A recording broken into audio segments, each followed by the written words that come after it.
Ladies and gentlemen, thank you for listening, downloading, and subscribing to the latest edition of the 12 Kyle podcast. I'm 12 Kyle. Check this out. On this podcast, we're going to talk about Black fatherhood. Now, for me, I think one of the things that actually stood out to me was something that I just kind of came to a realization just a couple of days ago. I was looking around and I was thinking about my close friends, the friends that I have in my crew. And I realized something about all of us. Everybody, to a man, of my closest male friends, all had their fathers in their life. And it's something that really stood out to me at that particular moment because it was something that I'd never really thought about, but everybody growing up had their father in their life. Even the friends that I had who parents weren't together. And so I said, you know what, that would be a great topic to talk about on the podcast. Black fatherhood. And since we're coming up on Father's Day at the time of this recording, I reached out to two of the homies, Dluvhall and EazyDuzItVa. And on this podcast, we talk about our journeys as young Black men into becoming Black fathers. And we also share some stories about what we learned from our fathers and how they helped mold us, and some funny stories as well. So sit back, relax. We'll drop the theme music and we'll get the podcast jumping. Let's get it.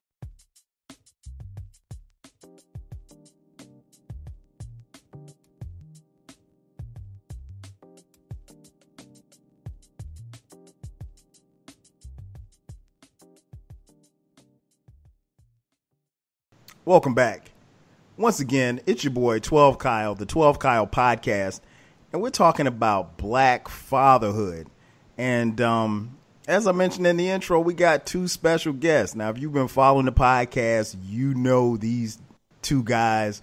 They've been on a couple of podcasts. The most recent one was the comical and controversial and funny podcast about Allen Iverson, Michael Jordan, and LeBron James. So without further ado, let me introduce my first guest. You know him. You love him. He's got an album out. Ladies and gentlemen, Dluvhall. Dluvhall, say what's up to the people. What's up to the people? I mean, we're gonna keep doing this, man. I mean, I got to give you a proper intro so the people know. The people who didn't hear those podcasts, they know who you are. I very much appreciate it, my brother. How y'all doing this evening? Hey, man. As always, man. Glad to have you on. My second guest, again. No stranger to the podcast. You heard him on the last podcast. He went head to head with Allen Iverson. Ladies and gentlemen, my boy EazyDuzItVa, aka my boy Zell. Zell, what up, man? What's up, man? Same old, man. Same old.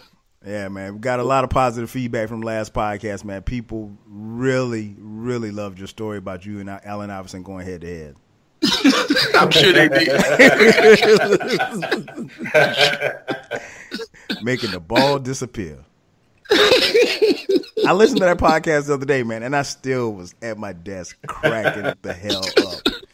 It's funny. So if for those of you listening, if you haven't heard that podcast, when you finish listening to this one, take a listen to that one. It's a two-parter. You'll enjoy it none the same. As I mentioned in the intro, we're talking about Black fatherhood. We're coming up at the time of this recording. We're coming up on Father's Day. And, I for those of you who follow the podcast and you know me, you know that Dluvhall, a.k.a. Derek, and EazyDuzItVa, a.k.a. Zell, these are two of my childhood friends. And what I was doing was, like, the other day, I was kind of thinking about my childhood, and I thought about these guys because I thought about, like, our crew of everybody that, I consider to be crew. And I looked around, and everybody in my crew, I noticed had one common thing. We all had our fathers in our lives. and like we all grew up with our fathers in our lives. So there was nobody that I could kind of point to and say, okay, well, you know, he didn't have a dad or he didn't know who his dad is or anything like that. So, and while that seemed to be, I guess, the norm for us, I really didn't meet a lot of people that didn't know who their fathers were until I got to, like, I guess, college, I guess. But, you know, for the most part, you know, most of the people that I knew and that hung around with, you know, either if their parents weren't together, they still were, you know, their fathers took an active role in their lives. So got me to thinking about fatherhood and being a father as myself. So I wanted to get these cats on so we could talk about fatherhood. We'll talk a little bit about our fathers. We'll talk about, you know, our our journey as fathers as well. So it's going to be an entertaining podcast nonetheless. So I guess we should start right there from the beginning, man. And Zell, I'll start first with you, man. For those listening who don't know your father, just describe your father. What kind of man was your father, and you know, what did he mean to you? Well, you know, my dad was like,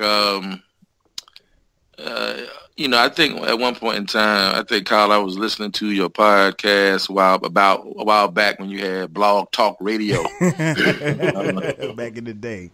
I recall, I forgot the young lady's name. I believe it was Sweet Stiletto. Okay. And she was talking about love language. Right. And she talked about how in relationships there are different love languages that are expressed by individuals, and a lot of times people don't understand each other's love language.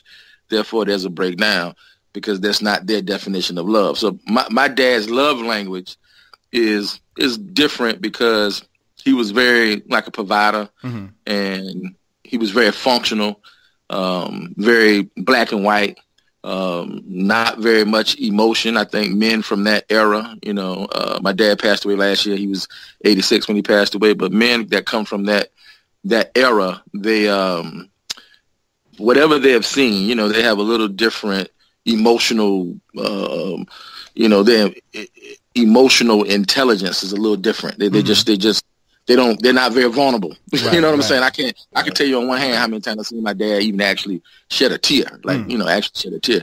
So, so his love language, man, like, for example, if you come home and, you know, you coming home to visit, he'll slide $20 in your hand and put some gas in the car.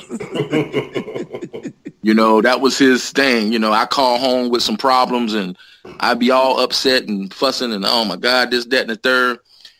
When I was emotional, he'll say, hold on, let me let you talk to your mama. You know what I'm saying? I say, but then when it was time to make a decision on something, when it was time to, hey, this is what I'm going to do, then he was back into the picture. He just didn't do a whole lot of the emotional thing. He just, he kind of was a problem solver, you know, and what you going to do about it? That was his response to me every time I complained. What you going to do about it? Okay. What you going to do about it? So he was that type of dad, man. You know, I miss him. And he was one of those guys that, you know, I don't know anything about masculinity without him. Okay. And so for people who don't have, you know, father figures, man, it's amazing sometimes how you can even structure and understand the depths of your masculinity. I mean, how can you understand when you've never really seen it? All you've seen is versions of it through television or through a neighbor or through an uncle or something like that, and not being able to have that accessible to you day to day. I mean, that can be problematic as you become a man. It can be, because you don't know where to draw from, where you're drawing from. But my dad was that type of dude, man. He was a, you know, hardworking provider, and he handled his business. No doubt. What about you, D? Tell the people a little bit about your father. You know, we always, all us three, we always have these conversations, right? And you never send us what we're going to talk about because you know we're not going to study it. Right. That's always funny. But what's funny about this particular situation or this topic is I was just having this conversation with someone last week who was speaking about fathers, in particular black fathers, not being around. And I told them I apologize that all of my friends I grew up with had their fathers. It's amazing that you actually talked about that. I just talked about this last week. That all of my friends, that all of my closest crew members, we all had our fathers. So I apologize that you don't know what that's like. You can't keep saying black fathers not around because all of my friends, all of our fathers were around. So that I'll start with that. Okay. In regards to my situation, I mean, I don't really talk about it much. It was a tough time. Contrary to popular belief, I had a father who stayed around when my parents split. My mom's dipped, and that was that was tricky. I'm gonna leave it at that. My father wasn't prepared to raise me as a single dad, so much like Mr. Washington, the emotional things, the emotional communications, I didn't get a lot of that. I got the real tough love. And growing up in Oakland Heights, it was like sometimes he had to do what he had to do, and I saw some things that was kind of, when I look back, I go, damn, wow, wow. But my father, for anything anybody thinks of him, my father was there for me way more than I ever knew. We have conversations now where he tells me that he came to games when I was in the JV squad. He came to band competitions. He came to TI. I didn't know that because he wasn't the one to try to. He never talked about it. He never really expressed that. And much like Mr. Washington, I never saw my father shed a tear, even at his mother's funeral. He didn't shed a tear. That's just not who Dwight is. Y'all know Dwight. That's just not who he is. He don't show that. Now, the older that I get, the older that he and I get, and the more conversations we do have reflective moments where he'll remind me of something that I've tried to box in or box out from the world. And, he provides something for me now that I wouldn't even allow it to register when I was younger. I was so caught up in being angry with that situation that I probably blocked out a lot of what he was trying to provide. But the more we talk now and we reflect on things, my dad was there way more than I ever knew. And he's there now. During the rough times now, he's there. Right. I can call him anytime. I can talk to him. I can ride to the crib and just, get some good feedback. I don't always like it. You know how he is. I don't always know what he got to say. But sometimes he gives me that swift kick, even at 45. So, I mean, I'm very appreciative of the fact that he's admitted to me that when they split, he wasn't ready. He didn't know how to handle me. He didn't know how to handle being a single dad. He didn't have a great example of himself. But he knew how to work and he knew how to provide, and he did that in masses. He just did that, and it's good to know now that when I need him the most now, even at my age of 45, he's there, and he's always going to be there, and he's there for y'all. Oh, no question. I mean, he's always, how my man Zell doing. He got my bathroom drawn up yet. He's always doing that. I tried to call Kyle. He didn't answer his phone. He's always checking in on all of y'all because that's who he's always been in his own way. Right. So I'm very appreciative of what he represents as a father and as a man. Yo, it's funny you mentioned that because I texted him the other day. And I was like, the question I asked him, I said, well, like, who is your top 5 NBA centers of all time? And I sent the text, and so I'm thinking he's going to text me back or whatever like that. He called me in like 2 minutes. So I was at work. He was like, man, what's up? I was like, hey, what's up, Dwight? And he was like, yeah, I called you because I was going to put Olajuwon on my list, but I can't spell Olajuwon.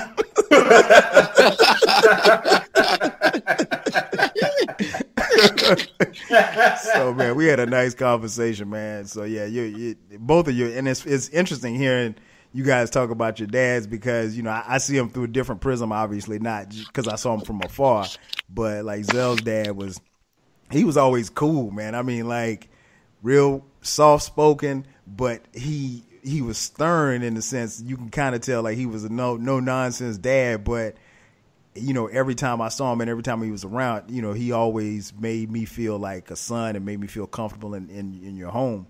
And, same for Dwight, he cracks me up now. I mean, he's like a second father, and we'll text and he'll call me and we'll call each other at least once every 2 or 3 weeks. As far as my dad is, it's weird, man, because I remember when my brother and I were younger, my dad always told us, he said, you know, when you get older, he said, I'll be more like your best friend than I am your dad. And that's really and truly how it is. If you followed me and followed me through these social mediums, you know, you've seen my dad or heard my dad when I had the radio show, he'd call in and, you know, my dad swear up and down he's hip. So he, you know, if I'm talking about a rapper, he wanted, you know, because he told me, he's like, yeah, it's like, I want you to send me that Kendrick Lamar. I want to listen to see what he's rapping about. You know, so he tries to stay up on rap and stuff like that. But he was as a father, man, he's been just growing up. He was, you know, stern and disciplinarian, but also he gave us a good example. I mean, he was just a friend, somebody we could talk to. Much like you, Zell, not a lot of emotion per se, but I do remember. I think the only time I ever saw him cry was when they told us that they were getting a divorce. But you know, we were constantly loved, and we knew we were loved, and he would tell us that he loved us, and you know, we even say that even more now so than we did, you know, when I was coming up. But man, my dad was the coolest, man. I mean, my Superman, and you know, I tell people all the time, like, I think for me, he set the bar very high as a father, and I feel like, you know, and I've said this, you know, from day one, if I could be half the father that he was to me and my brother, then, you know, I feel like I've accomplished as what I was set out to do as a father myself. And that doesn't have anything to do with X's and O's or, you know, salaries or careers, anything like that, because, you know, career wise, I've exceeded him, but I don't feel like, you know, I still feel like I'm chasing him as far as, you know, being a father and what I mean to my children, as far as like what he meant to me and my brother and my sister, for that matter too, as well. So, but yeah, he's the coolest. He's the coolest. He's my Superman. I mean, it's even to this day, you know, we talk every other day. If we don't talk, we text, and you know, I'll call him, and if I'm not, and I pride myself on knowing a lot of stuff, but sometimes, you know, you don't have the answers. Sometimes you just need to talk. You know, I'll call him and we just talk, and then there's other times where I call him and he just talks, and when I call him and he just talks, trust me, you know, you know, like how you can just be riding and you're in a bad area, and you be in a bad area and you thinking, okay, this person's talking, I'm going to lose the signal. Well, I lose the signal, come back, and he's still talking. He didn't even know I left. So he just, you know, sometimes you just got to let dad just go. But yeah, that's how my dad is as a father. Now, conversely, Zell, and I'll start with you. Describe you as a father. Who is Zell the father? Sheesh. Man, I'm hard on myself, man. I'm probably the worst critic. I probably criticize myself probably more than I should at times. But as a father, I think I'm very. I think I try to look at what my father did in terms of how he was as a parent and how he was as a man and what he did as a father to me. I try to look at that and take the good from it, because, you know, that part, there was some good to being, you know, stern about your business, you know, having a different kind of love language. And there were some other things like being emotionally available at times. Maybe that wasn't his strength, but, you know, I can't speak to why he was like that, but that's just the way it was. So I try to be a little more nurturing than my father and have a little more conversations. I tell my kids I love them. You know, my dad had a love, you know, he expressed love, but I mean, he would never, I mean, my dad would, you walk out the house and like, he'd give you a handshake. You know what I'm saying? Like, shake your hand, be like, all right, but, you know what I mean? He'd be like, you know, like, you know, you shake your hand, like, you know, so with just respect. Hugs. Nah, I mean, if you hug him, he probably look at you kind of crazy, like, you know, you too close. You know what I'm saying? You know, you're too close. So from that standpoint, I try to like fill in where I think, you know, I think could be improved. The model can be improved from one generation to the next. Is being a little more understanding, having more conversations, you know, telling my kids I love them. So I think from that standpoint, you know, I'm dealing with a different dynamic now because I'm not the custodial parent. I'm a you know, divorcee trying to co-parent.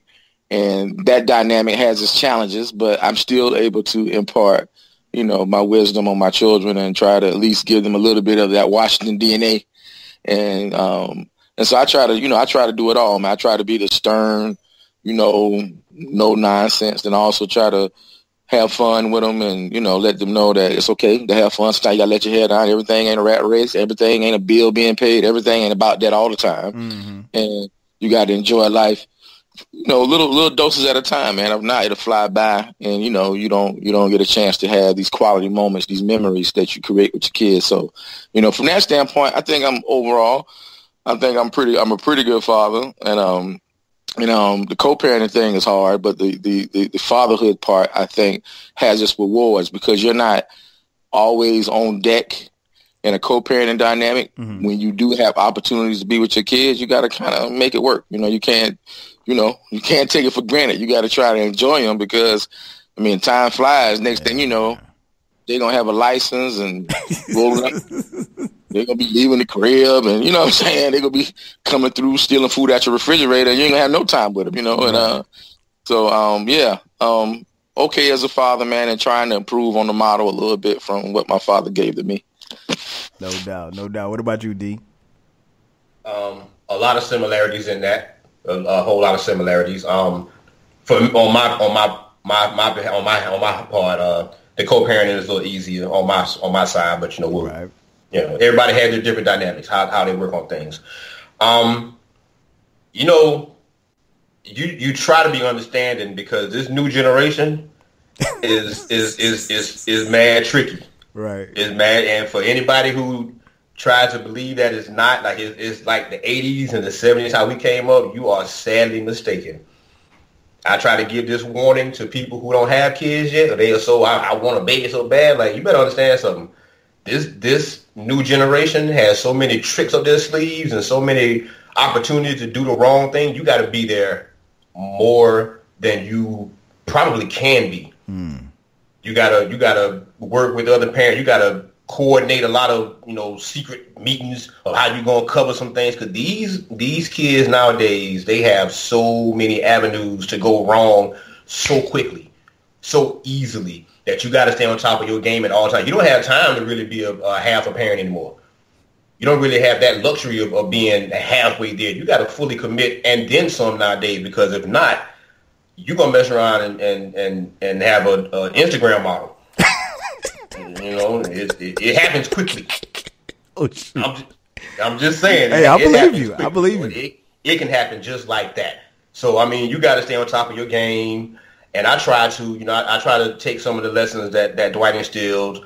I actually, I take a little bit from all of our parents, actually, because, when we all became crew, y'all's parents became my parents. Right. So I actually take a little bit from all of our parents to try to incorporate into mine, because there is no one right way to get it done.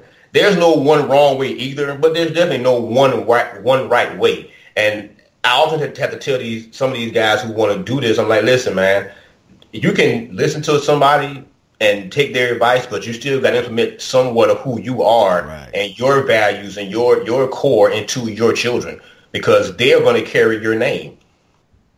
They're going to, when you're gone, they're going to be carrying your name. So you have to instill somewhat what you believe in them, even when they resist it. They're going to resist. No child is going to take in everything you try to feed them. It's not going to happen. Right. But you have to try to instill as much as you can core values into them, because at certain points they all leave. Just like Zeke said, they're going to leave. They're going to be driving off and coming back to the crib to the food. They're going to leave. You have to try your best to instill as many core values in them before they leave. And that's what I try to do, because Kai is close. I know you already got one out. Yeah. Dion's out, so I know that. So sometimes I listen to you without telling you I'm listening to you, how y'all deal with Dion, because I'm close. Yeah, man. You know what I mean? So I got to make sure that when you, Tosh, y'all got kids that just left, I'm listening to y'all stories and taking that in, and I try to sometimes implement that into my style as well to get Kaya ready. So it's different things I try to do, but I always try to, instill the best of me in them. No doubt. That's a great point. Describe me as a father. I'm the reigning father of the year champion. Look, now let me stop. I'm a little bit of everything, man. I'm definitely a lot like my dad. Just like the old saying, the apple don't fall far from the tree. I'm stern. I'm tough on them.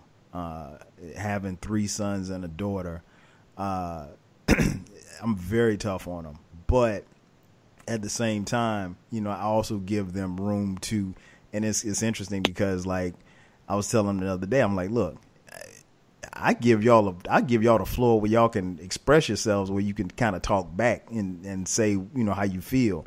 I was like, your grandmother and grandfather they ain't give us no floor. It was clean up your room, shut your mouth, or I'm gonna knock your ass out. That's what it was.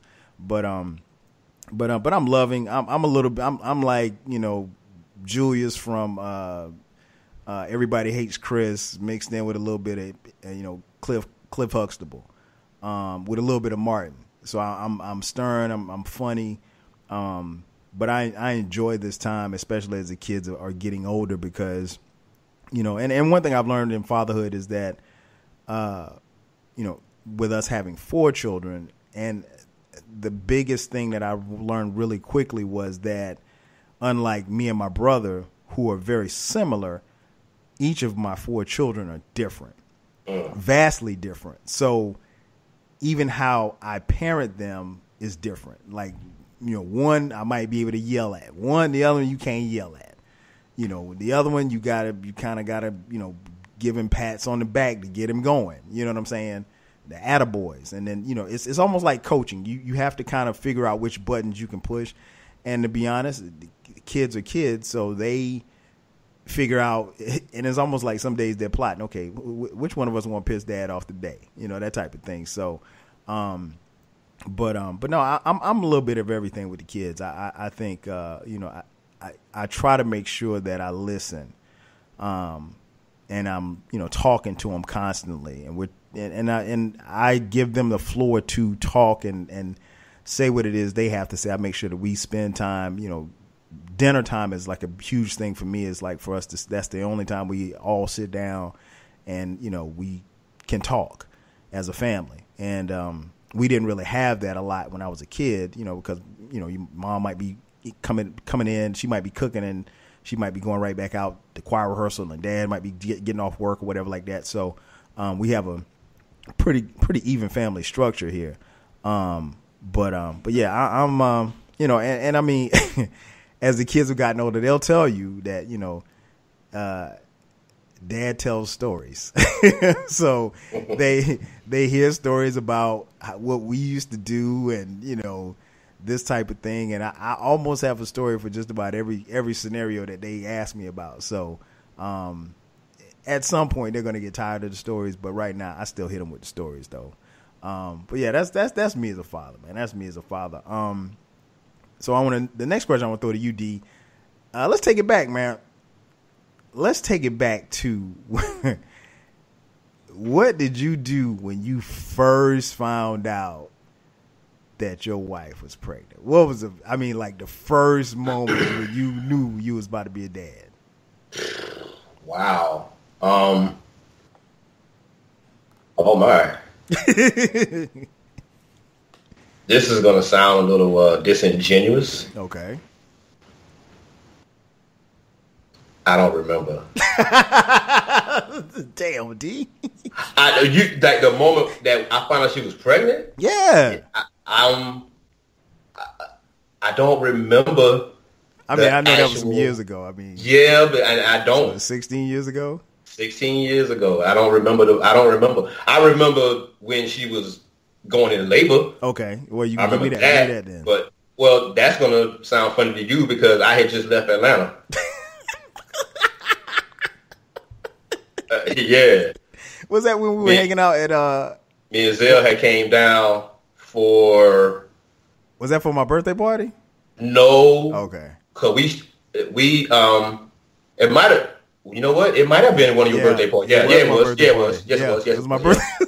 But it was in November, which I don't. That's why it was so weird. It was November. It was exactly. It was my birthday party in November. That's right. Okay, yeah. We were down there for that weekend, and when we came back, she went to labor that next day. Wow. Literally that next day. I remember that because I was back at the crib trying to put the crib together. Hey, this is gonna sound crazy, but I didn't know she was. I didn't know you left your pregnant wife to come to my party. Well, Kaya was a month early. She was a preemie. Oh, yeah, that's right. Her due date was December 22nd. She came November 26th. Okay.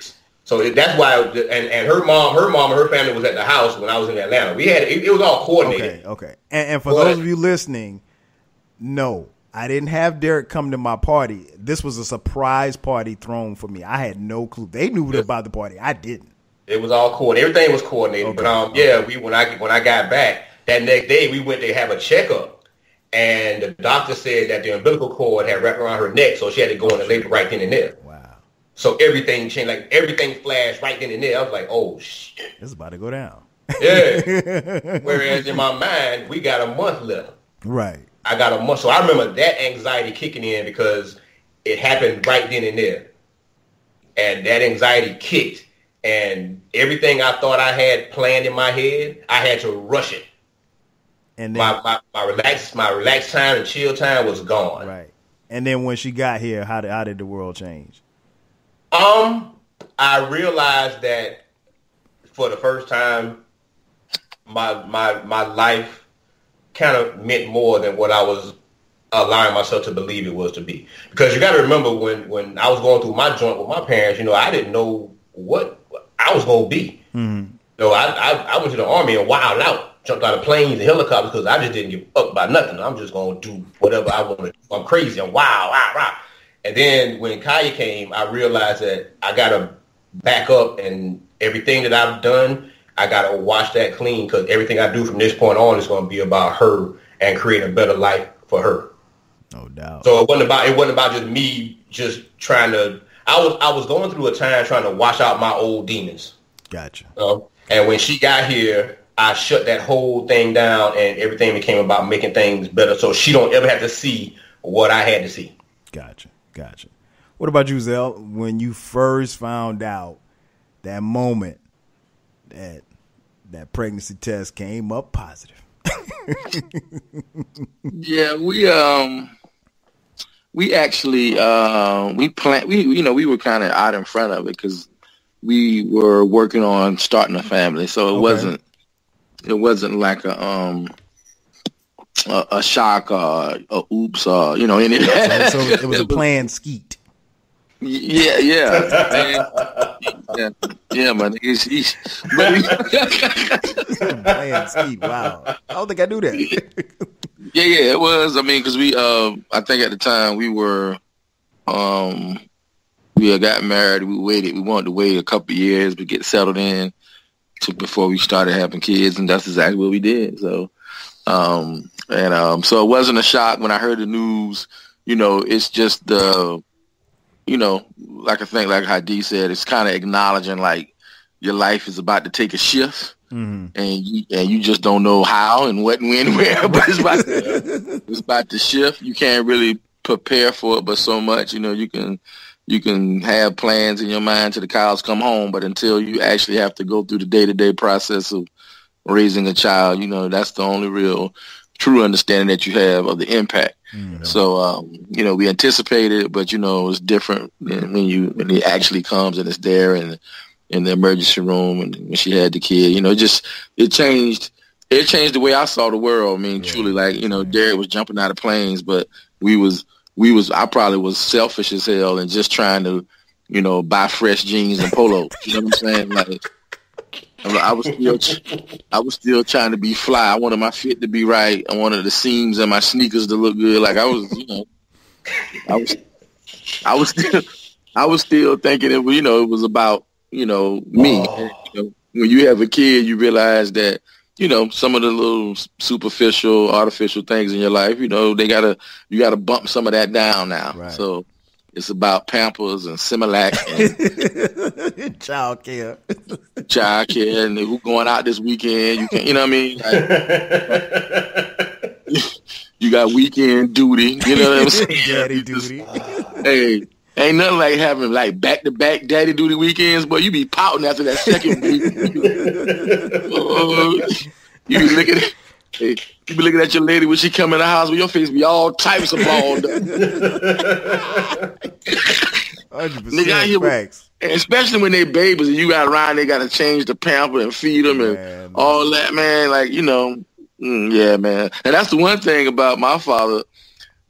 I'm going back now that I know was a big difference. You know, when they came through in their generation, you know, when it came to nurturing a child, I know it's a different day and time, but that was really, largely up to the women. You know what I'm saying? Oh, no question. Yeah, I don't picture your dad as somebody in the back of the day changing no diapers. Hey, so like when I used to have daddy duty weekends, bro.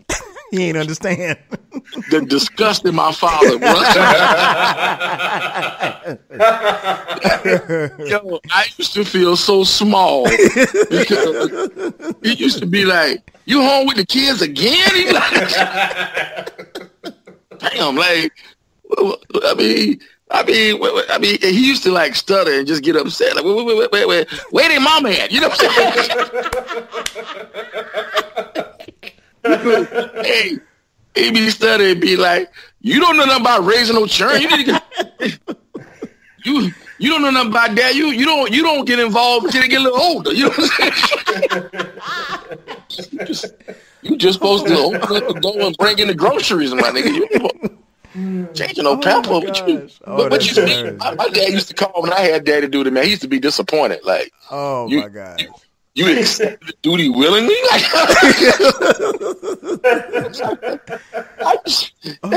I used to go at the daddy duty weekend, man. I used to try to punch my chest out like, I got to work next week. I got to get this stuff done. I can't be sitting around the house all weekend. And because I try to, like, as my dad done punk me to stay home. Oh my God. Your dad that's funny. That is so funny.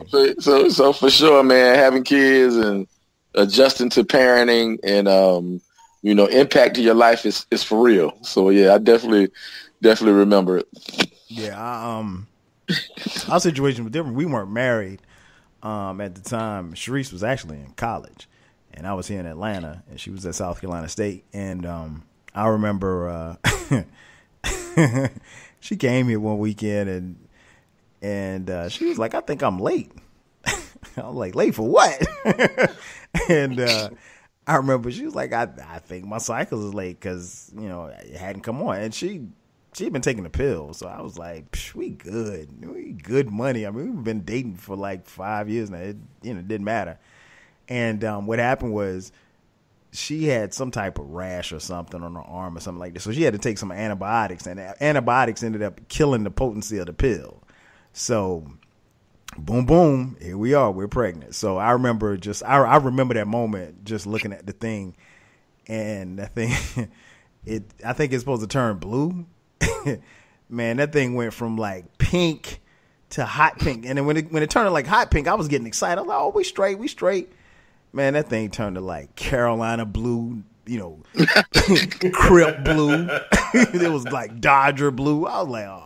Damn. And so we just our first reaction, we just looked at each other and just started laughing. Like we just looked at each other and we laughed for about 5 minutes, man. We were just so, and I don't even know, to be honest, I don't even know why we were laughing, but we were just happy. It wasn't anything we were planning, but I had already graduated and moved to Atlanta and, kind of gotten settled here and everything.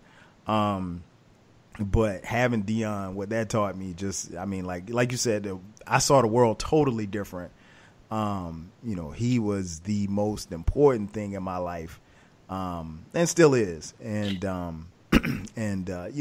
how I view the world. And like you said, I was trying to take over Atlanta. I was trying to take over Atlanta. And I realized, like, okay, you can't be a media mogul. You can't, you ain't gonna make all the money. You're gonna have to, provide for this child and, do what you're supposed to do and be in his life and do the right thing and just be the example that you need him to be for him. You need to be the man that you need to be for him. And it just kind of took off from there. But yeah, having a child, I mean, it was a beautiful experience, and I'll never forget that. And it changed my life, and again, changed the way I looked at the world, and also kind of changed how I moved in the world too. Because when you got kids, you just realize, just some stuff you think about other people, you don't think about yourself. You know what I'm saying? So.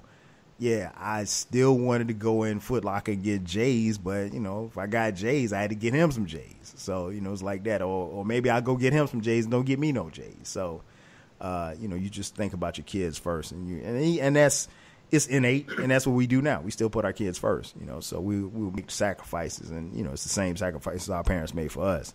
Let's take it back. D, give us a funny moment or one of the funniest moments you remember with your dad.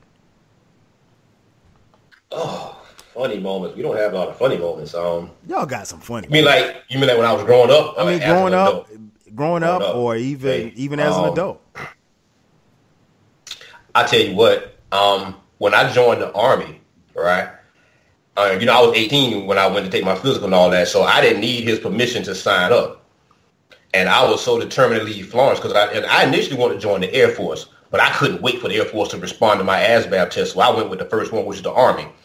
I went to Columbia to take the physical and look at what they had to offer. Before I left, Dwight was like, listen, go take the physical, see what they're offering, but don't sign shit. Don't you sign a damn thing. And I was like, all right, whatever, I ain't going to sign it.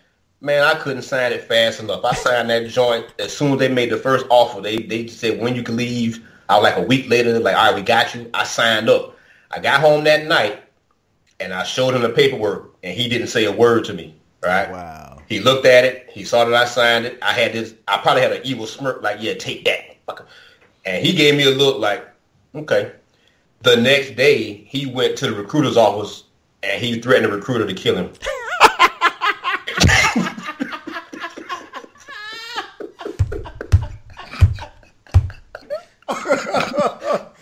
Are you serious? The next day, he went to the recruiter's office, and he threatened to kill him for having his son sign papers that he didn't know he was signing, and they had to get him up out of there. Oh, that's funny. And I don't know if he ever really forgave me for doing that particular move, but I was 18, so I was thinking I'm tough. Right. And he didn't want to do that to me that night. He didn't say a word. I know how he didn't say a word to me. So he saw the paperwork. You knew he was mad. He handed it to me and left, and I thought, oh, shit. I at least wanted him to say something. He didn't say a word to me. But that next day, he went to the recruiter's office and threatened him, and then came back and let me know, yeah, I was going to kill you, little recruiter. And I was like, what you talking about? Yeah, I went to the recruiter. I was going to kill him. I was going to get my hands on him. I was going to kill him for making you sign that paperwork. And I was like, oh, okay. That might have been the first time I realized that he was really off. Yeah. He had hidden it well before then. But that moment, he let me know, like, yeah, I'll do something. Wow. That is funny. I never heard that, so that is funny. I don't talk about that one because he don't really let nobody know that he did that. But yeah, he went up there and threatened him. Well, I hope he hears this podcast. Listen, it's factual. What he gonna do to me now? Yeah.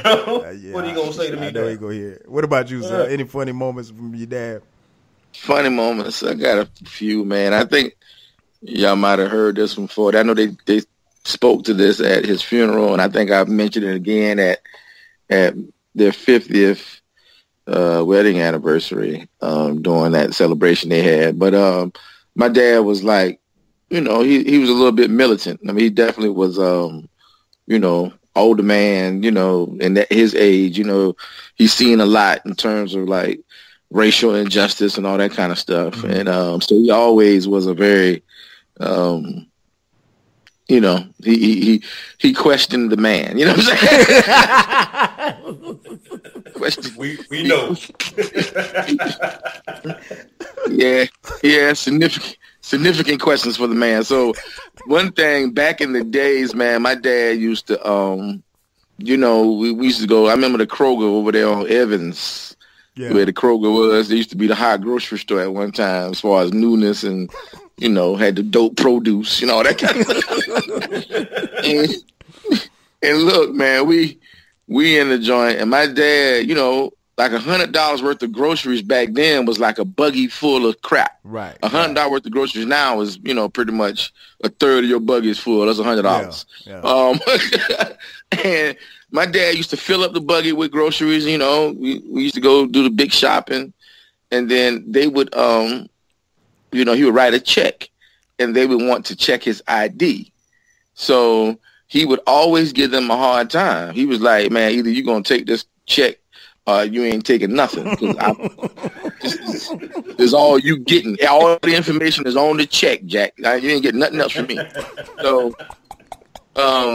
So one day we in the grocery store, and the lady before my father, she wrote a check. The little white boy took the check, ran it through the little machine, gave her a receipt. Have a good day.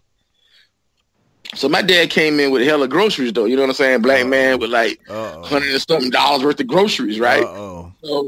So he pulled up in the joint, and so my dad already made a mental note and asked that lady for her ID. Mm-hmm. So it's a white lady. So then he came through, and then the man rung up all the groceries. My dad went over and wrote the check, gave it to him, and then he said, "I need to see your ID." He said, "You won't be seeing my ID today. You didn't check that lady's ID. That's all I'm giving you." They said, "It's still a policy." He said, "It can't be a policy you enforce because, you ain't check her." And then he said, "You know what? I don't even wrote the groceries." So they had to unpack all of that. And he said, "Give me my check." And, he said, "Y'all have a good day, because if you can't accept my check for what it is, you know what I'm saying, it won't be no groceries being brought today." And he walked right up out of there. My dad used to go to Kentucky Fried Chicken and get the 10-piece, and then he'll eat probably 3 or 4 pieces and then take the damn chicken back and tell them they ain't giving the right mix. Y'all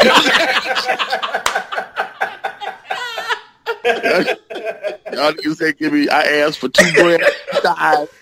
That nigga be like, ate the breast and all, half a wing and everything, and then he'll go take it back. Say the mix wasn't right. I said, "I ain't gonna eat the breast first, dog."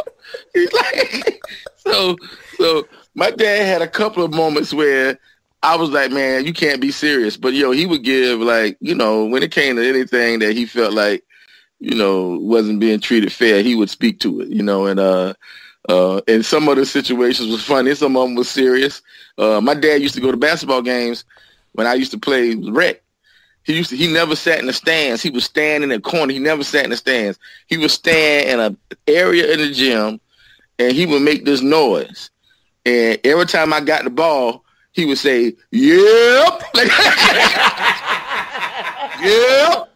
I'm like, in my brain, I know that's my daddy. You know what I'm saying? Right. And I be on the floor like, yo, this nigga is saying, "Yeah." And I'm like, "What are you doing?" And to this day, I don't know if, me and Rod Woods, we played on the same rec league team for about 2-3 years straight. And Rod always tells a story about every time I see Rod to this day, he'll tell me the story about him and my dad say, "Yep." But I don't know if that was his way of telling me he was there. Yeah. But he used to make that noise, and all the players would laugh, be like, "Yo, man, what your daddy be doing?" "Yep."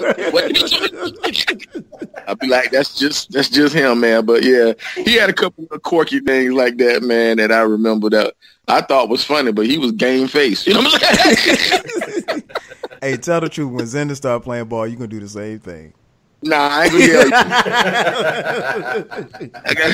I got a different understanding. My dad ain't care nothing about no basketball. Only, you know what I'm saying? So he ain't really, he just wanted to see us win. He didn't really care about my crossover dribble being low. Right. I'm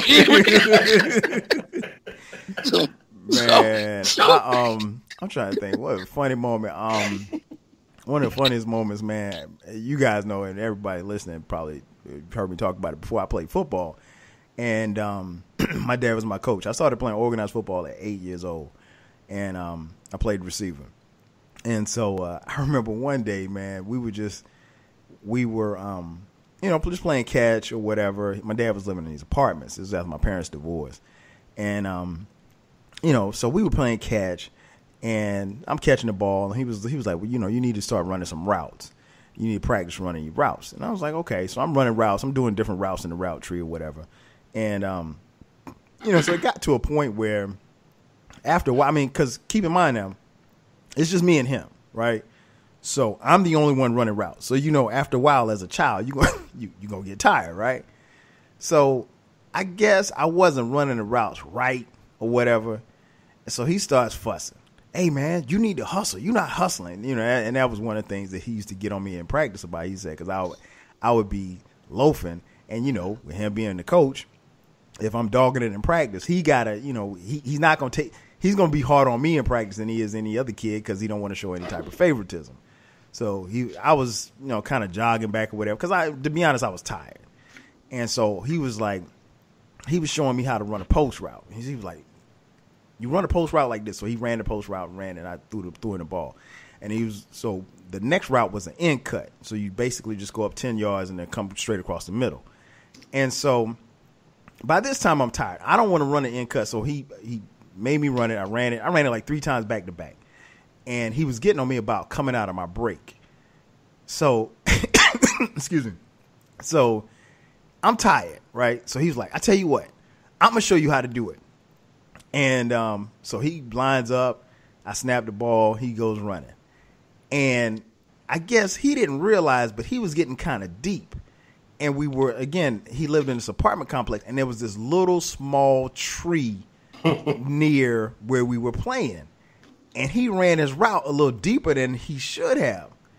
And, man, I didn't throw the ball at the tree, but I threw the ball near the tree, and he ran right into the tree. Oh, my God, man. I ain't even asked if he was okay. I just started laughing. Because, you know, if you saw it from the outside, it looked like I set him up. I really didn't set him up because that tree ain't moved. I mean, but, man, he ran into that tree, and all you heard was, no. He hit that tree so hard, man. He sprained his thumbs. We had to go in the house, and he had to put ice on his thumb. And so he was all mad. And I was thinking to myself, man, hey, man, that's what you get. we could have been done 10 minutes ago, but you still want to run routes. So that was a funny moment. Another funny moment, actually, Zell, you was a part of this. I'm gonna trigger your memory. I know you remember this. One of the I guess rites of passage in a young boy's life is to, you know, go up against his dad in any kind of sporting event and win, or at least play against them. And my dad had been talking all kind of trash about, you know, playing hoops or whatever like that. So I said, well, Dad, you know, I'm a young boy. I'm about 15, 16 at this point. And I said, Dad, man, I could beat you one-on-one. I could beat you. I said, he was like, man, I ain't going to play you one-on-one because you jump high. He was like, you know, you do this and you do that. I'm not going to play against you. He said, I tell you what, you get 2 of your boys and I'll get 2 of my coworkers and I'll come over to the house. I'll come over to your house and we'll play. And I said, okay. I said, I'm going to get Zell and I'll get Tutu. That was my boy that lived down the street, a couple of houses down. And so my dad gets 2 of his coworkers. And it's going to be a 3-on-3 match, him and his coworkers against me, Zell, and Tutu. Now, you guys listen to the podcast know that Zell can hoop and Tutu can hoop. I'm decent, right? So, man, this dude, my dad comes over, his coworkers come over. One dude, he gets out the car. He looking like Elgin Baylor. he got like 7 elbow pads on. He got knee pads on. He got an arm pad on. And he got goggles on like James Worthy. And the other dude, he was looking like a stiff. He looked like Lurch. And I looked at Zell. Zell looked at Tutu. He was like, man, we about to run these fools. And, man, they got the ball first. And I think they missed the shot. And then so I remember taking the ball out. I threw it to Zell. Bucket. The crack. Took the ball again. Gave it to Tutu. Bucket. And then next thing I know, man, we start running plays. Man, we beat them. We were going to 15 by ones. We beat them 15-1. Ran them off the court. My dad huffing. The game over. My dad huffing and puffing. Me and Zell and Tutu, man, we straight. Because again, we're 16. We couldn't have been no more than 16. Tutu was 15. They huffing and puffing. Dad, run it back. Played them again. 15-1. Hey, y'all want to play again? Nah, man, we going to work. We got to go to work tomorrow. We go home. My dad wanted to play another game, but his coworkers like, nah, we tired. Man, that was so much fun. I bragged and bragged and bragged, and I was like, Dad, you can't ever get on the court with me. That was the only time I was allowed to talk trash to my father, but I talk trash, man. But and to be honest with all of you, I ain't really score a lot of points. It was mostly Zell. Zell was jab stepping and crossover, and it was funny because like one time they threw the ball in down low the dude, the big lurch looking dude, and he tried to back Zell down. Zell stole the ball from him, stepped out, hit the three. I was like, man, it was so funny, man. So for those of you listening, there's nothing like beating your father, in a sport. And even to this day with my boys, they want to play me one-on-one. Nah, because they could probably win now. I ain't playing them. I won't even play them in Madden. I don't even want to play them in Madden. They want to play me in Madden right now. I don't even let them do it. So yeah, that was another funny memory, man. Just going one-on-one. You remember that, Zell? Vaguely, I remember your dad. I don't remember all the details like the pads and the I remember. I remember playing though. I remember something like that happening. I just don't remember how disrespectful it was. I could remember it was 15-1, 51. I didn't remember that, but I knew there was a game, and I remember it wasn't too pretty. I didn't remember that. I think the second game you scored like the first 7 points. It wasn't even, the jumper was just so wet. Man, we had so much fun, man. And like I said, I talk trash to my dad forever. In fact, when I get off this podcast, I'm gonna call him and remind him how we ran him off the court that day. Next question I want to ask you guys: the father-daughter bond. Now, you two have daughters. I have a daughter as well. Derek has 2 daughters. Zell has a daughter and a son. And I had my 3 sons, and then my daughter was the last child that we had. Y'all didn't tell me about this. Yes, we did. Y'all didn't tell me it was gonna be like this, though. You was in the bliss of having boys. You just ain't listening. Yes, sir. We did. Yes, we did. Y'all didn't tell me it's gonna be like this, man. Yes, we did. And you still got a long way to go. And I'm gonna be leaning in y'all, man, because she's only 7. That's right. And y'all have you got teenagers. You got a preteen, Zell. What is it with this father-daughter bond? D, I'll start with you. What is this? This bond is very special. And what makes it so special? Well, from my personal experience, I think it's what you make it. There's a I don't want to call it a myth, but there's this saying that girls are daddy's girls, all that stuff, daddy's girls. Mm-hmm. Well, I think that the father still has to make an effort to show what a man is supposed to be. Mm. You can't just have the daughter and just think you're going to automatically have that. That's just my personal opinion. Now, some they may try to fight that because they don't want to do the work. But in my personal experience, you got to put in the work. Kaya is very much like me. Hmm. Very much like me. She's a little too much like me, actually. She's scarily like me. She says things sometimes, and I just kind of laugh on the inside thinking, I never said it around her. But I've had to have said it around her because she thinks just like me.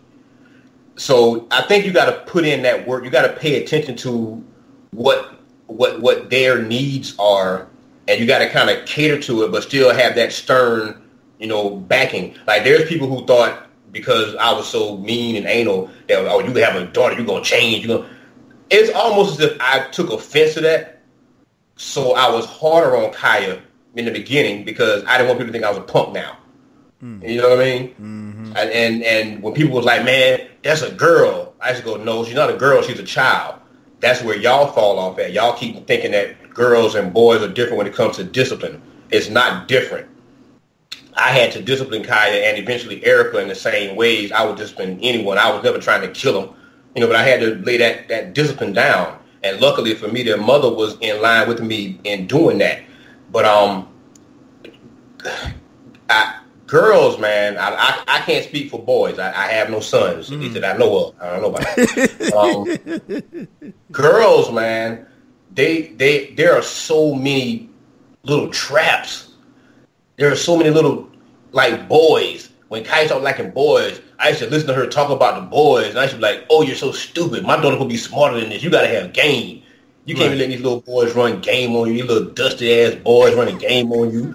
I was taking offense to how soft she was, you know. But then I had to remember that's when I had to remember that she is a girl. Right. You know what I'm saying? When she was a baby, I treated her the same. But the older she got, the more she's trying to start developing emotions.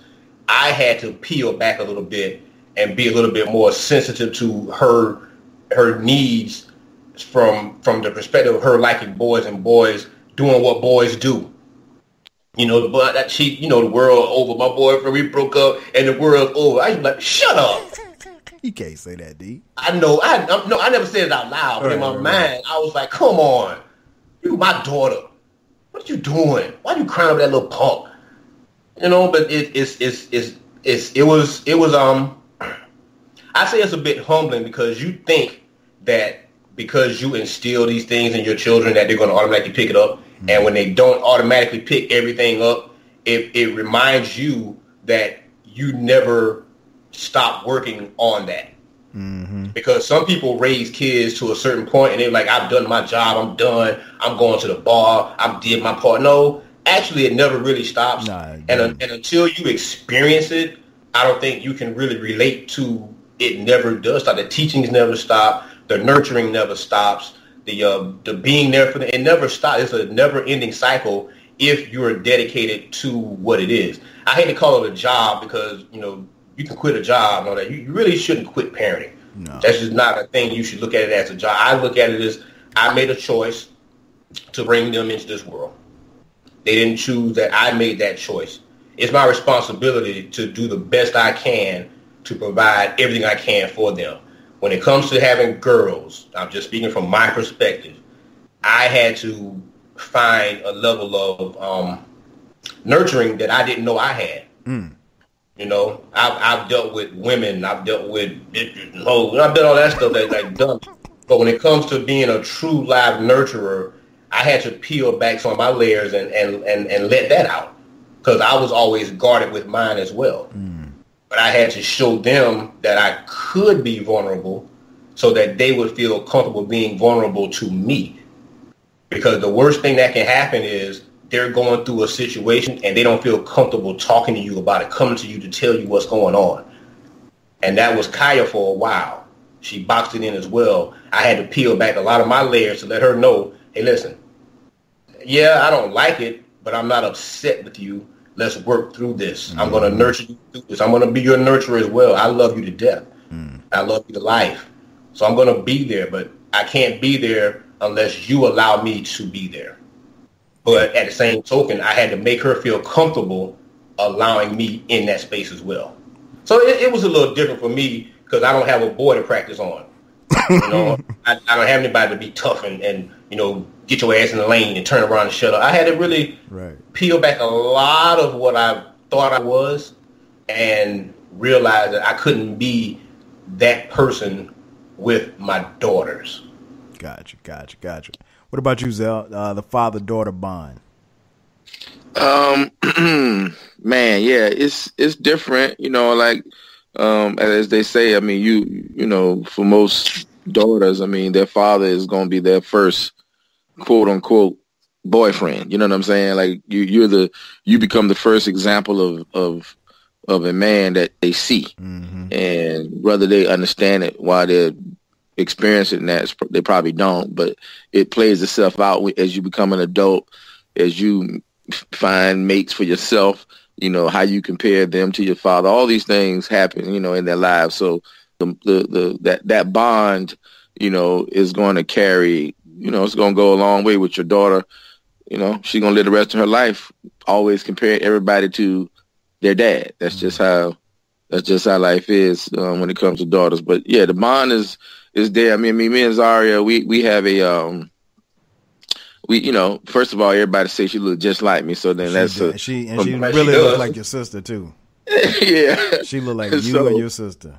Yeah, so you got that element. She would be looking like, and then, you know, we got the element of you know, we've been through some moments, just tough moments as, you know, father and daughter. So my bond with my daughter is a little different because I spent, you know, maybe 2 or 3 years, actually 3 years away. Mm-hmm. And then I'm back in her life now on a more consistent basis. And, you know, I just provide a different kind of relationship because it's just, you know, when you're in a co-parenting dynamic and sometimes you don't always have the comprehensive parenting, you know, philosophy. Right. You know, there could be a philosophy on one side that's doesn't play out on the other side. You know, it's a little bit inconsistent in my life, but, you know, it's not a bad thing. It's just that, you know, I have to be cognizant of that. You know, I can't expect, you know, Zaria or even Zindan, for that matter, to come around me and then automatically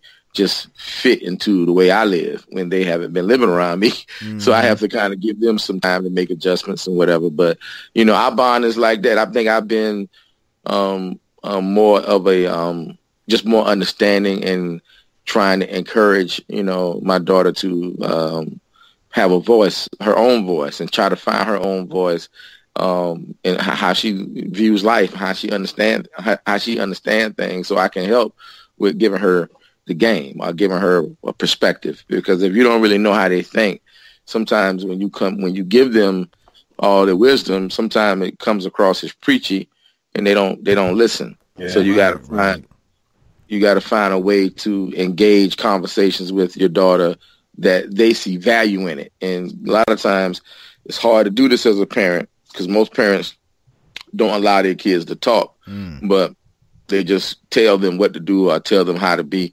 And sometimes it's good to kind of listen to your kids and try to figure out where their mind is. And, you know, like Dee was saying, you know, creating a space, an environment where your kids can actually share things with you.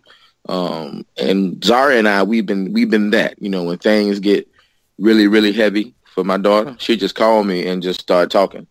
And I just let her go, you know, and I have to almost suppress my natural self because, you know, I want to fix it. You know what I'm saying? I want to, hey man, this is what you do. Nah, this is what you do. Like I want to be, oh man, that's just game. Nah, that ain't how that work. You know, I be wanting to so busy trying to fix it that really the power in that whole process is like just allowing them to be heard. Because that a lot of times kids don't get heard. They just get so busy people telling them what they're doing or if they're doing something right or wrong. But they never get a chance to just kind of let go and vent. We had T.I., so you know what I'm saying, coming up. Well, we had a place where, you know, that kind of thing wasn't frowned upon. But, you know, when you look back at it, you don't really have a whole lot of opportunities to have that type of dialogue with people. Like, people don't be boxing out hours out of day to listen to you vent and talk and all that kind of stuff. That don't happen. Right. So these kids don't have a lot of opportunities, you know, to talk to people, express themselves and things like that. So my relationship with Zaria, man, has been just that. You know, we've been watching her grow up and watching her evolve into her little, you know, this little young lady that she's becoming. And then me, you know, having to put on different hats in the relationship. Sometimes I got to be the buddy. Sometimes I got to be, you know, no. The answer is no. You know what I'm saying? Like, hell no. No and hell no. Yeah, sometimes it's that. And then sometimes it's you know, Dad, I just need to talk. And she don't say it like that. She'll just call and say, guess what, Dad? And then I know in my brain, I say, okay, let me turn off the TV. Let me block out. You know what I'm saying? Right. Let me just get quiet, pay attention, because she about to tell you some shit. You know what I'm saying?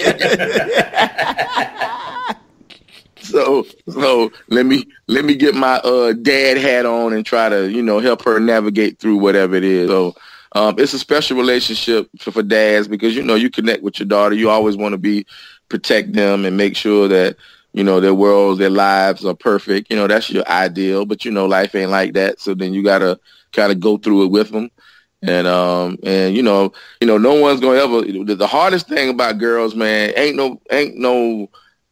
ain't nobody else that's going to love your daughter like you love her. I mean, no other person, no other man, you know, and it almost sets your kids up for like failure. You know what I'm saying? Like in relationships, because, you know, no one's coming into your life to be your daddy. You know, they coming in your life exactly.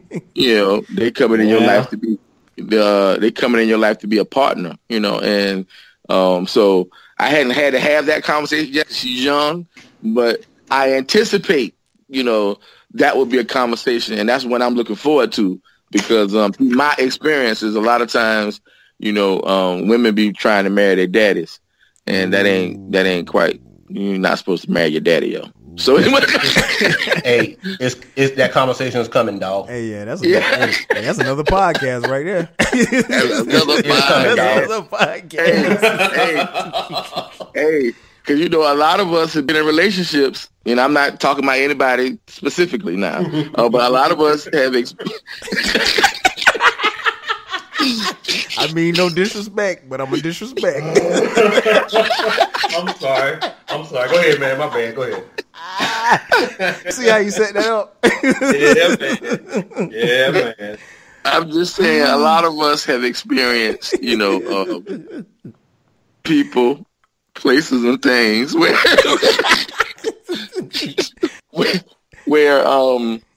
that has been an issue. Right. As women, as little girls evolve into women, that dynamic plays out in a lot of relationships, adult relationships, because of that relationship with the father, whether it was good or bad, plays out in lives of these kids when they become adults. And it's that dad issue, and I'm gonna just leave it there, is a big issue. Right.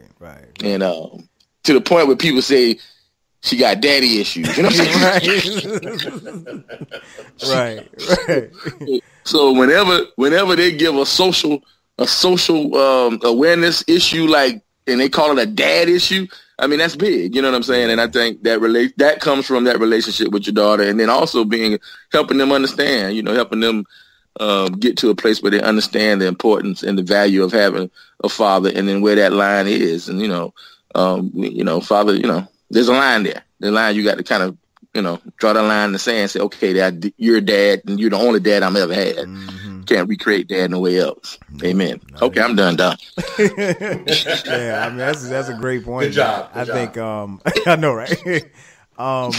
Yeah, I remember having conversations with y'all once we found out, that we were having a daughter, and I was like, man, they didn't tell me it's gonna be like this. Like, Skylar is just like, I mean, that's my heart, man. That she is something else, and it's like, I want everything to be perfect for her, and I mean, everything can't be perfect for her, obviously, but how I handle her and how I handle her brothers, two different things. It's funny because we were having dinner as a family, and I think Cameron said something about somebody being the favorite, and Dion looked over. He said, "Man, everybody knows Skylar's the favorite." And I was like, "What do you mean?" And so I'm smiling, and it's like, "Dad, we all know Skylar's your favorite child." I was like, "I don't have a favorite child." And it's like, "Dad, stop lying." And I was like, "No, I'm not. I'm being serious." I said, "I love all of you." They said, "No, they ain't about love." They said favorites, and I was like, I mean, like, they really caught me in a lie. And I mean, she is just something else, and I just. The bond that we have is very special, and I want that to continue to grow. And she's like my little best friend, and we talk, and we get. And I mean, like, I can't go anywhere. If I go somewhere, Daddy, where you going? Can I go? She wants to go with me. And I remember the other day, I was like, I cooked dinner, and she was like, "Daddy, we need some cookies for dessert." I was like, "Skylar, I cooked Sunday dinner." I was like, "Skylar, we don't need any cookies." She was like, "Cookies will be a good Sunday dessert." She's like, we don't have any dessert, so we need cookies for dessert. We can go to the store and buy some cookies. And I was like, "Skylar, but it doesn't make any sense for us to go." I said, "Because the store's about to close." "No, the store doesn't close until 10.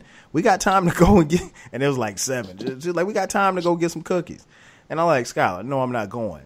And she said, "Well, why?" I said, "Because I'm not going." Man, 10 minutes later, guess who in the car going to the store to get some damn cookies? Never. So, I mean, like, I'm like, okay, I need to be able to tell her no on some of this stuff, because because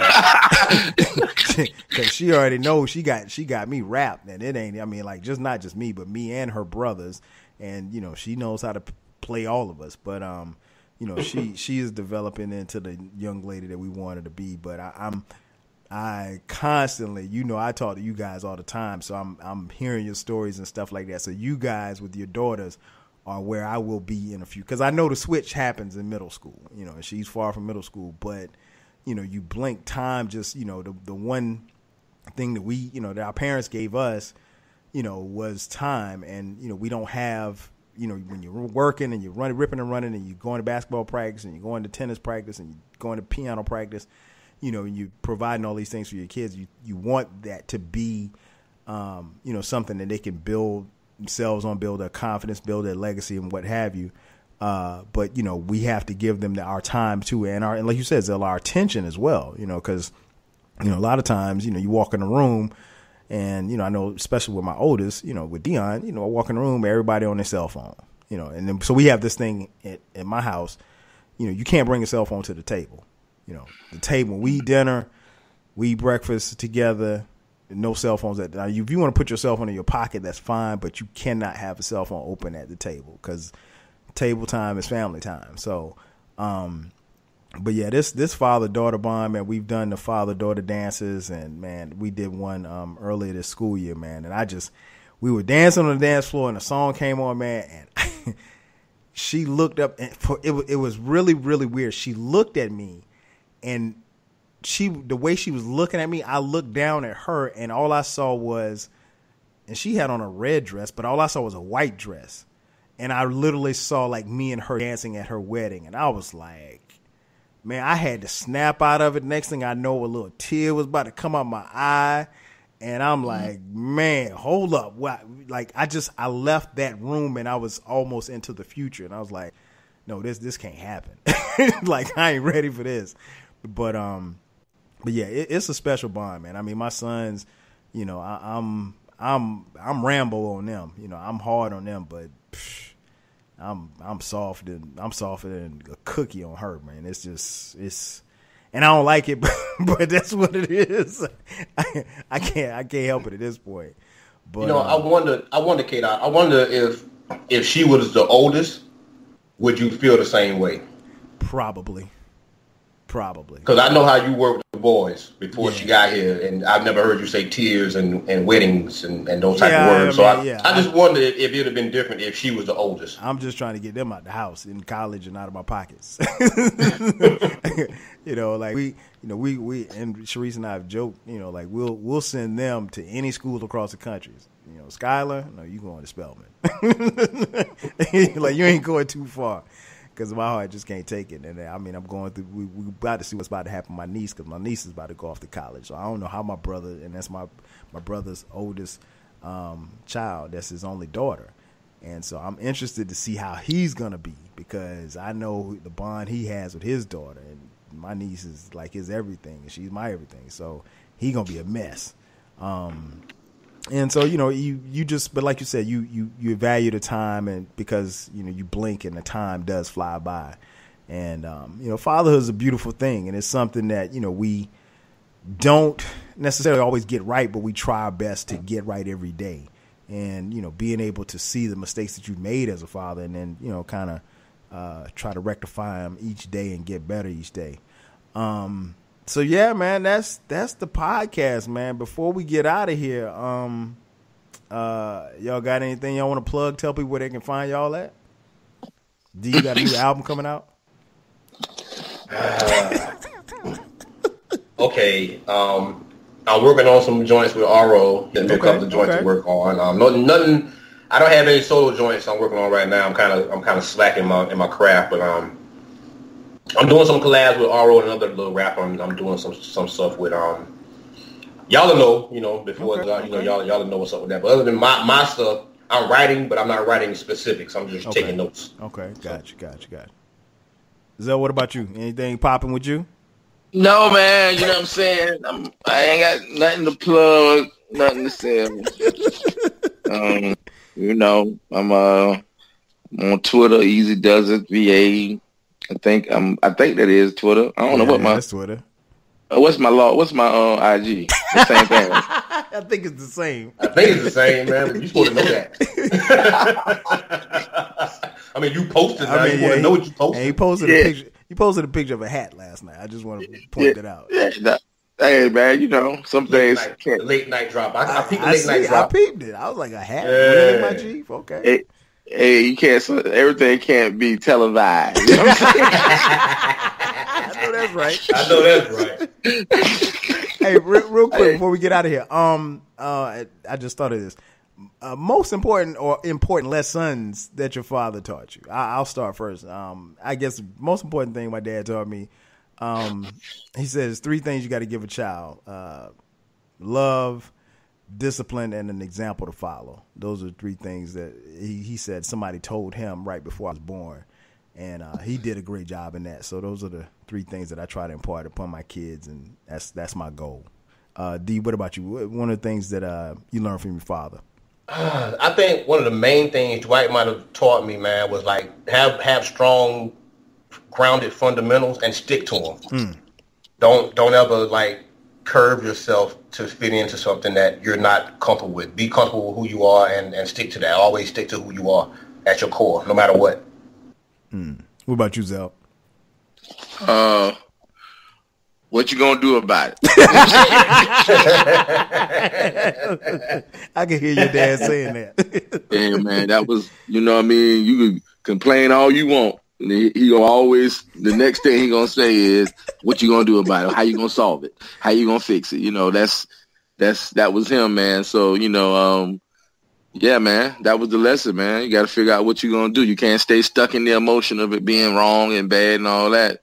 You got to figure out what you're going to do about it. So that's, I tell my kids the same thing when they come in with their complaining and every life ain't perfect. My question to them is, what you going to do about it? Hey, man, if your kids ever hit you with it's not fair. Yeah. Oh, yeah. Okay, I thought I was the only one. I'm like, man, life ain't fair. Yeah, no, man. My daughter going through changing schools and not being able to go to high school. You know, Zara going to 9th grade next year. Wow. And she's not going to the school of her choice. She moved to Suffolk, and now she has to start a new high school where she knows she doesn't know anybody. That's so tough, the anxiety has kicked in, you know, nonetheless, and everybody's fault. You know what I'm saying? I mean, but you got to put yourself in her shoes now. If you didn't go to Wilson and you had to transfer and go to, I don't know, Lake City, you'd be mad as hell too. I would be mad. And you know what I told her? I said, I apologize. I said, guess what? I went to the same schools that all my friends went to my whole life. Right. So I can't relate to walking into an environment and not knowing anybody. Like, I can't relate. You know what I'm saying? My mama taught at the school I went to, high school, for God's sake. So right. I never had that anxiety of, oh my gosh, I don't know anybody. Like, I ain't never had that. So, but yeah, man. So my thing is, you know, I always give my daughter the same story. I tell her when she was maybe around 5 or 4, we took her to swimming. You know, they told her to jump in the pool, and then the guy was going to see how she could swim without him helping her. Mm-hmm. And then she felt like she was going to drown. She jumped out of the pool and she cried and didn't want to get back in. So we didn't force her to go back in the pool. But then years later, I told Zara, I said, look, we're going to get back in this pool because I don't like quitting on stuff, and you ain't going to quit, so we're going to get back in this pool. Now, to this day, dog, this girl jumping in 12 feet, cutting fish, all up and down. And I always use that as an example of how things are hard in the beginning, and then you end up conquering your fears, and then you ultimately end up being successful. That's I kind of gave her that same speech about going to a new place. You ain't going to know nobody. But after the first day, you're going to know one more person than you knew yesterday. And it's just going to keep growing. So you just got to, you know, not be scared to take the step. Now, I know we was closing the podcast. So no, we're about to close. We good. But you know, I go for another hour. You know what I'm saying? Hey, I'll go for another hour if I ain't know Westbrook and Damian Lillard was about to fight tonight. So I ain't gonna miss that tonight. I might have to stay and watch that whole one tonight, baby. Watch that game. Yeah. But yeah, as always, man. First and foremost, man, thank y'all for coming on like y'all always do, man. All I gotta do is just ask and y'all on. So I definitely appreciate it, and definitely want to appreciate everybody who listens and supports the podcast. You know, these are 2 of my boys, so this is light work. This is just a regular combo with us. This is how we are all the time, 24/7. So thank you for checking out the latest edition of the 12 Kyle podcast. So for my man Dluvhall, for my man EazyDuzItVa, I'm your boy 12 Kyle. We'll catch you guys next time. 5 Gs.